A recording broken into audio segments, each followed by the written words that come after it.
Welcome back to another video.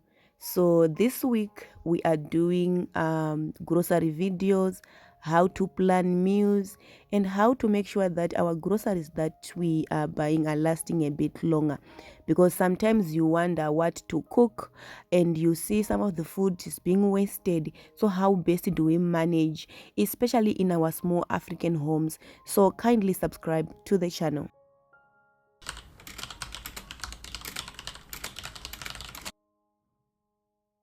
In every African home, the kitchen is the center of that house. So we need to be organized, especially in the kitchen. It's already month end, we need to do grocery shoppings. But before I go, let me show you what I always do. I go into the kitchen to make the last meal from the ingredients that I already have. So, especially if you are living your life on a budget, check the fridge and see the ingredients that are still available. What can you make from them? So it's month end and I'm running low on everything.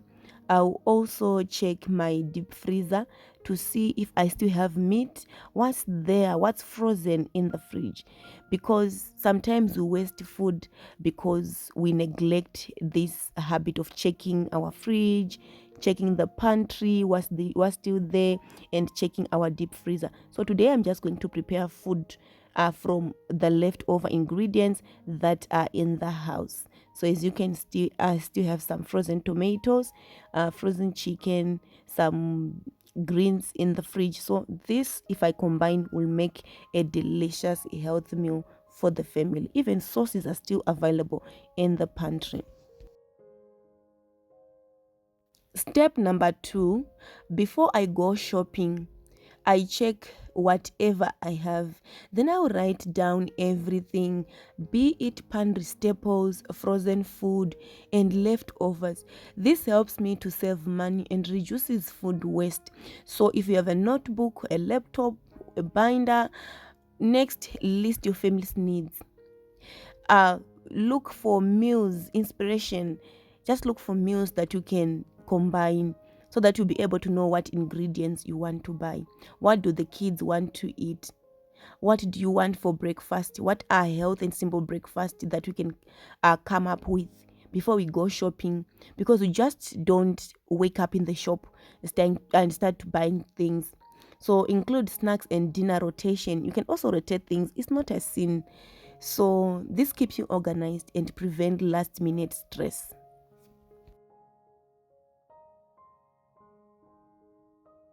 The third thing that I do always is to plan my meals around staples. Those staples stretch across multiple dishes. What I do in my house, if I have rice, mealy meal, if I have pasta in the house, those are my staples. Do you know that I can eat rice with chicken? I can eat rice with beans. I can eat rice with chunks. I can eat rice with, vegetables. Yes.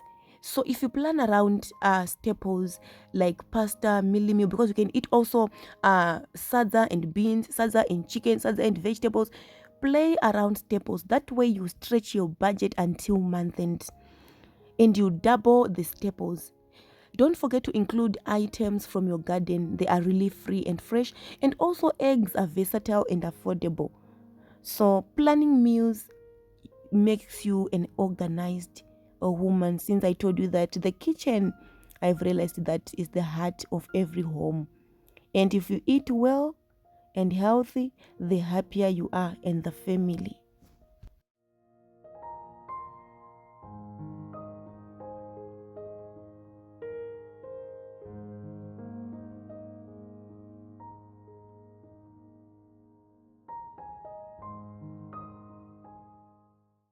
When planning meals too, know what to pick. What healthy options do you have?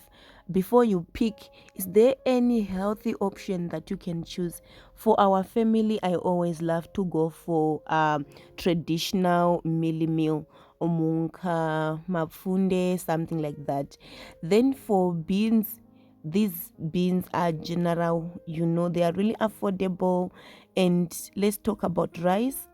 So despite the brand that you want, for me it's a way of cooking that I always do in my kitchen. So I just buy my affordable rice. Then when it comes to eggs, whether you've got chickens that are laying eggs, you buy eggs, a crate or whatsoever, just make sure that when it comes to staples, you are choosing healthy options. That way you feed your family with healthy, nutritious meals.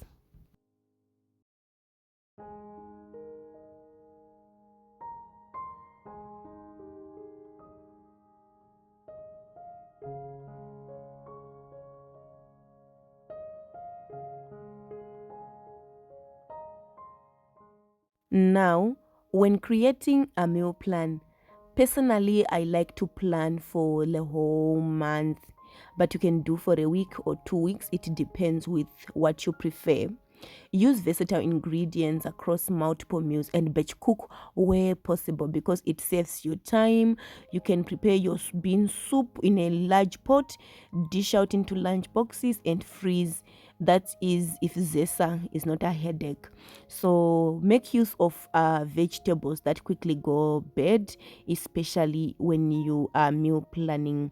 Make sure you include all those things that they can go bad, and that way you'll be able to save money. You will not waste any ingredients in the house.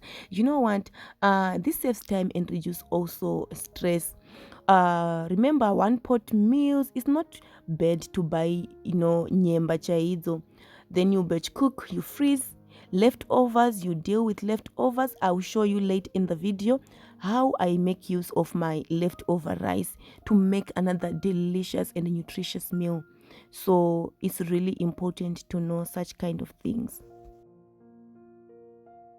Now that we know exactly some of the meals that we are going to be incorporating in our meal plan, what we are going to be rotating, it's good to write down exactly what you need to buy.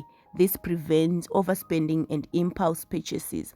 And also make sure you group items by category for easy shopping, like toiletries, staples. Then the other thing, you can also involve kids when it comes to preparing meals. You tell them what to do, simple things that they can assist with. That way they will learn responsibility, and also it saves time because involving kids in simple meal preparation, sometimes batch cooking, you'll be overwhelmed. You want kids to help with something. That's the fastest way to teach them responsibility, especially in the kitchen. Remember, in an African home, to be the best, it starts with the kitchen. So let me show you how to prepare leftover rice or pudding that we always love in the kitchen. We are making use of almond milk today. It's a sweet, healthy milk. So I'm just pouring a cup. I'm just using my eyes. If we don't do this rice would have fed chickens. But no, I want to prepare supper. So I just reboil into I will put milk in the rice, then I'll add a tablespoon of butter, cinnamon, and a little bit of sugar. But the milk is already sweet, so you can choose anyhow. Then just let it simmer and prepare the chicken and green beans, and then the family will eat.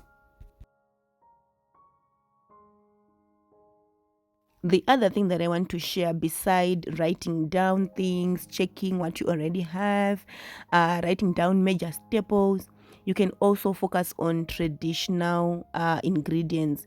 You know what? Stamp, ndomanuchu, nyemba. You can also focus on easy breakfast ideas, mbambaira. It's really amazing if you incorporate all those things. Mutakura, those one pot meals, those are some of the things that we can always incorporate in planning for the meals. It makes our life so easy, especially in our African setup. So let me know what you think. Then the other thing that I want to share with you, be flexible when it comes to preparing meals. Be open to meal ideas from the family, because some of the things what what we call it's good. Maybe they will not like it. So be open for suggestion. That's always a good way to run a kitchen.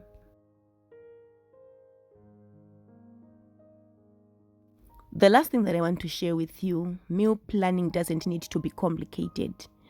It's really amazing, and the feeling that I always have when I'm doing meals in my home, because I know that I've researched well. I'm not wasting any food. I'm running my home on a budget. This way will make us also invest in other projects. Then even with a small kitchen, you have got kids, you are on a tight budget, you can feed your family well if you are well organized. So if you want, in my next video I will show you exactly how I write down a grocery list, how I shop on a budget, and always cook those meals for the month. Don't forget to like, subscribe, and follow along. So if there is any tip that I've left out before I go grocery shopping, what is it that you always do? So kindly subscribe and kindly let us know in the comment section. Until in our next video, let me dish out my rice and my greens and chicken so that my family can have a proper meal from our leftover rice. Don't waste any food. Bye. I love you so much.